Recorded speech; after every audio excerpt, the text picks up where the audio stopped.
Oh, hello there. I'm Bilchan. I'm Nimikung. I'm Banchan. In this class, I'll read to all of you. Chapter 6, Section 1 of Jane Eyre, an Autobiography. As.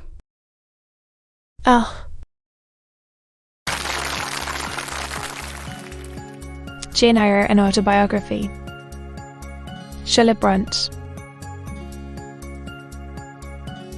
Chapter 6, Section 1.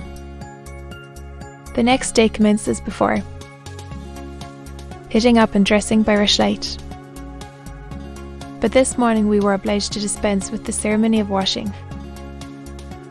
The water in the pitchers was frozen. A change had taken place in the weather the preceding evening, and a keen northeast wind, whistling through the crevices of our bedroom windows all night long, had made us shiver in our beds, and turned the contents of the used ice. Before the long hour and a half of prayers and Bible reading was over, I felt ready to perish with cold. Breakfast time came at last, and this morning the porridge was not burnt. The quality was eatable, the quantity small. How small my portion seemed. I wished it had been doubled. In the course of the day I was enrolled a member of the 4th class, and regular tasks and occupations were assigned me. Hitherto, I had only been a spectator of the proceedings at Aloud. I was now to become an actor therein. At first, being little accustomed to learn by heart, the lessons appeared to me both long and difficult. The frequent change from task to task bewildered me, and I was glad when, about 3 o'clock in the afternoon, Miss Smith put into my hands a border of muslin 2 yards long, together with needle, thimble, and sea, and sent me to sit in a quiet corner of his schoolroom, with directions to him the same. At that hour most of the others were sewing likewise, but one class still stood round Miss Scatcherd's chair reading, and as all was quiet, the subject of their lessons could be heard, together with the manner in which each girl acquitted herself, and the animadversions or commendations of Miss Scatcherd on the performance. It was English history. Among the readers I observed my acquaintance of the veranda. At the commencement of the lesson, her place had been at the top of the class, but for some error of pronunciation, or some inattention to stops, she was suddenly sent to the very bottom, even in that obscure position. Miss Scatcherd continued to make her an object of constant notice. She was continually addressing to her such phrases as the following. Brontë, such it seems was her name. The girls here were all called by their surnames, as boys are elsewhere. Bens, you are standing on the side of your shoe. Turn your toes out immediately. Bens, you poke your chin most unpleasantly. Draw it in. Bens, I insist on your holding your head up. I will not have you before me in that attitude, and see. A chapter having been read through twice. The books were closed and the girls examined. The lesson had comprised part of the reign of Charles I, and there were some questions about tonnage and poundage and ship money, which most of them appeared unable to answer. Every little difficulty was solved instantly when it reached Burns. Her memory seemed to have retained the substance of the whole lesson, and she was ready with answers on every point. I kept expecting that Miss Scatcherd would praise her attention.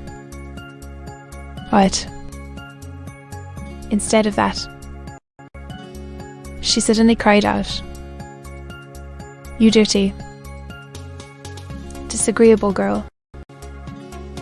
Burns made no answer. I wondered at her silence. What thought I? Did she not explain that she could neither clean her nails nor wash her face? A third. While she was winding it, she talked to me from time to time, asking whether I had ever been at school before, whether I could marked, stayed it, and see, till she dismissed me. I could not pursue my observations on Miss Scatcherd's movements. When I returned to my seat, that lady was just delivering an order of which I did not catch the import. But Burns immediately left the class, and going into the small inner room where the books were kept, returned in half a minute, carrying in her hand a bundle of twigs tied together at one end. This summoned a stool she presented to Miss Scatcherd with a respectful curtsy. Then she quietly, and without being told, unloosed her pinafore, bunch of twigs. Not a tear rose to one's eye. And then, while I paused for my sewing, but my fingers quivered at this spectacle with a sentiment of unavailing and impotent anger. Not a feature of her pensive face altered its ordinary expression. "Hard God," exclaimed Miss Scatcherd. "Nothing can correct you of your slatternly habits." Burns obeyed. I looked at her narrowly as she emerged from the book closet. She was just putting back her handkerchief into her pocket, and the trace of a tear glistened on her thin cheek. The play hour in the evening I thought the pleasantest fraction of the day at Aloud. The bit of bread, the draught of coffee swallowed at 5 o'clock had revived vitality.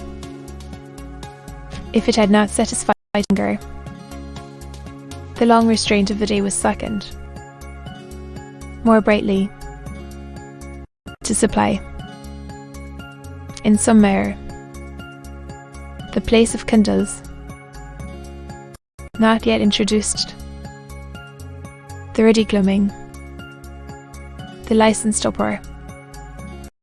The confusion of many voices gave one a welcome sense of liberty. People.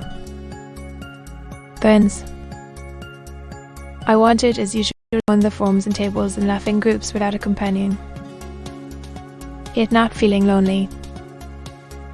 When I passed the windows, I now and then lifted a blind and looked out. It snowed fast. A drift was already forming against the lower panes. Putting my ear close to the window, I could distinguish from the gleeful tumult within the disconsolate moan of the wind outside. Probably, if I had lately left a good home and kind parents, this would have been the hour when I should most keenly have regretted this separation. That wind would then have said in my heart, this obscure chaos would have disturbed my peace. As it was, I derived from both a strange excitement and reckless and feverish. I wished the wind to howl more wildly, the gloom to deepen to darkness, and the confusion to rise clamour, jumping over forms and creeping under tables. I made my way to one of the fireplaces. Kneeling by the high wire fender,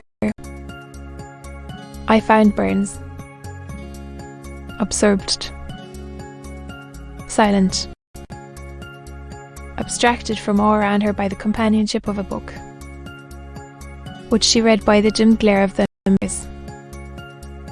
Is it still Emraslos? I asked, coming behind her. Yes, she said. And in 5 minutes more she shut it up. I was glad of this. Now, thought I can perhaps get her to talk. I sat down by her on the floor.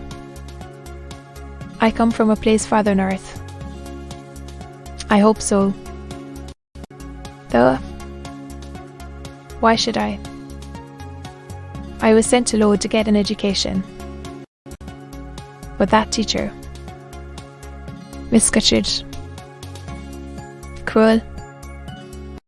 Not at all. She is severe. And if I were in your place, I should dislike her. I should resist her. If she struck me with that rod. To be continued.